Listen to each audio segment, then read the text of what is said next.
Hello friends, आज की class में आपका स्वागत है। आज का हमारा टॉपिक है inserting the missing character. Inserting the missing character का मतलब है जो भी मिसिंग है उसको फाइंड आउट करके इंसर्ट करना। मतलब हमें एक क्वेश्चन दिया होगा मैट्रिक्स के फॉर्म में, उसमें कोई एक चीज़ मिसिंग होगी।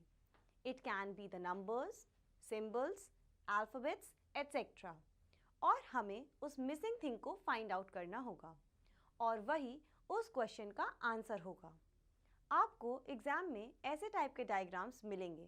Suppose we have these numbers 3, 6, 8, 5, 8, 4, 4, 7 and next number हमें फाइंड करना है। ये number row and column wise हैं। अब कैंडिडेट को इसे समझकर वो मिसिंग नंबर फाइंड आउट करना होगा। इसका आंसर होगा 6, क्योंकि सभी रो अगर हम ऐड करते हैं 1 बाय 1 तो उनका टोटल 17 आता है। तो जैसे 3 + 6 + 8 is equal to 17, 5 + 8 + 4 is equal to 17, तो 4 + 7 प्लस जो हमारा मिसिंग नंबर है इज इक्वल टू 17 होना चाहिए। तो 17 लाने के लिए हमारा आंसर होगा 6। इसी तरह के क्वेश्चन आपसे एग्जाम में पूछे जाएंगे जिसमें आपको दिमाग और थोड़ा लॉजिक लगा के सॉल्व करना होगा।